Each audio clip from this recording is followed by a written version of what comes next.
Yeah, you go this time. All right, Coach, y'all hit the road to take on Midwestern State first. Y'all absolutely dominated on both sides, offensively and defensively. Tejana was on fire, of course, including the big three of the big four. Just talk about that victory and the team's performance bouncing back after a loss.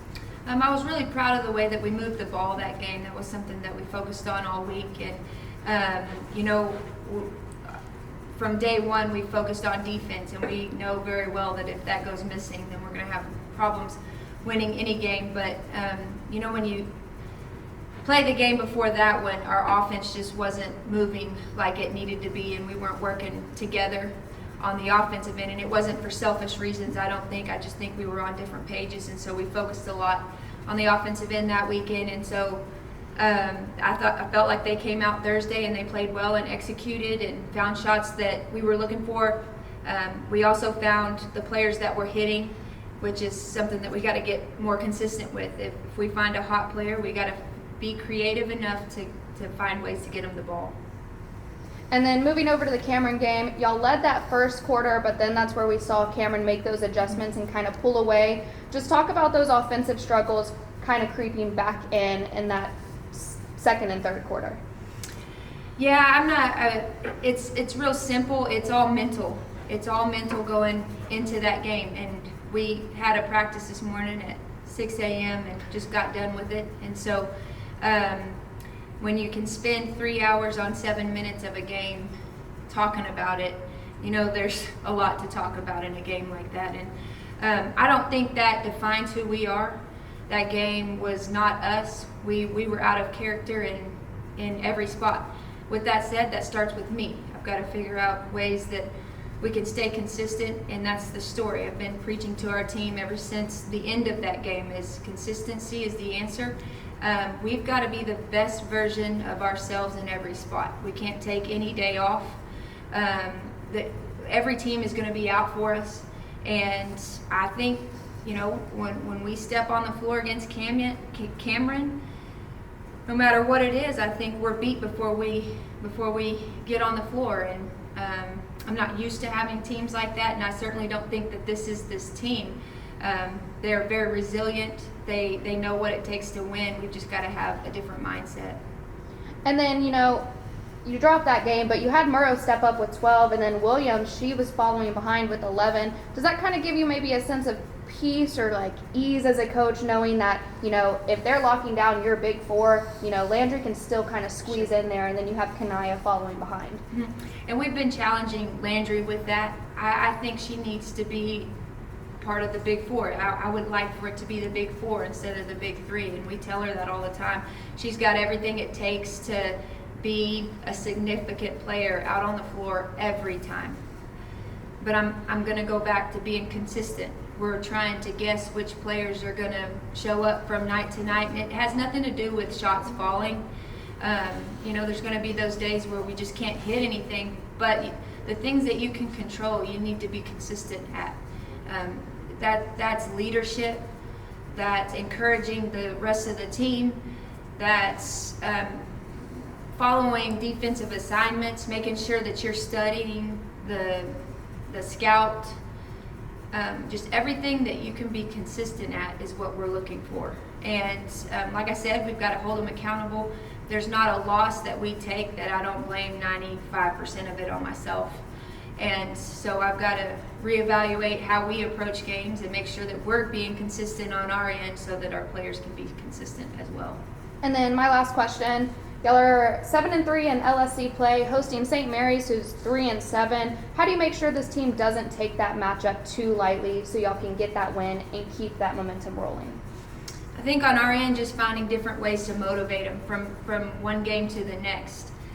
We've got to make sure that we're entering into every game, first of all, knowing that we can win that game and believing that, honestly believing that we can win those games. And the second thing is we can't overlook anybody.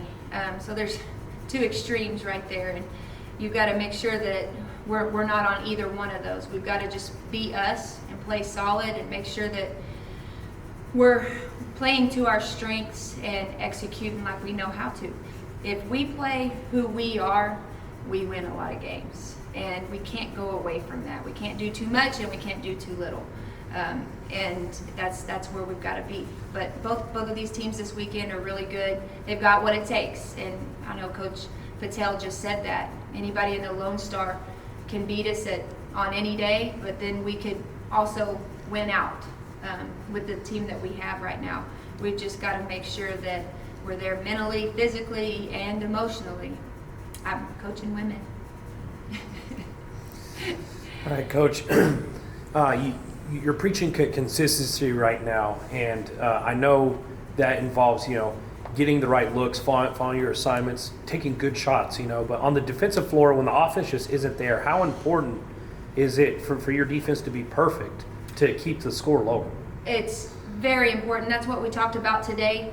I do feel like that week that we played better offensively, our focus was on offense, but that doesn't mean forget the defensive end, right? So we want to play well on both sides of the floor, but we've lived from every win and loss that we've taken. We've lived on defense, and that's who we are. That's our identity. Defense and rebounding. When those two things go away, we're going to lose ball games. I don't think we're consistently talented enough to win on the offensive end to rely on offense. We just can't do that, and I've never had a team to do that. And so I'll take some of the fault for that because I want to move the ball in a certain way, but I do feel like when our focus goes away from defense, we're definitely not who we need to be.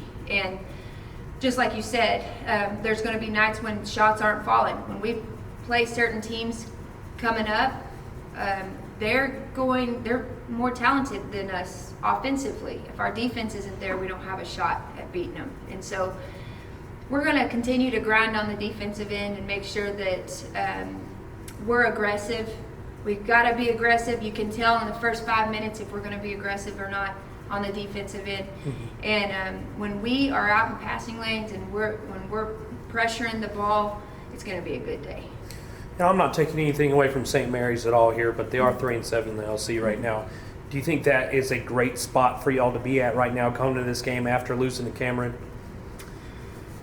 It has everything to do with how we approach the game. I do think St. Mary's has what it takes to beat us if we don't show up mentally, and that's the key. It's mental. We've got to approach that game with a chip on our shoulder, and we've got to figure out ways to do that. We got to make sure that not two spots, and I feel like that's the story, is we'll show up to games and 2 spots are ready, but there's 3 that aren't, or 4 spots are ready and 1's not. We've got to make sure that all 5 spots have shown up ready to play and gritting their teeth. Not only beating them, but we want to win by a lot. And that needs to be the goal, because you'll see some inconsistencies throughout the game too. It's not only game to game, but it might be possession to possession. It might be quarter to quarter that we just kind of lose focus and we're not consistent with it. That's got to change, and it starts with me. Thank you, Coach. Good luck.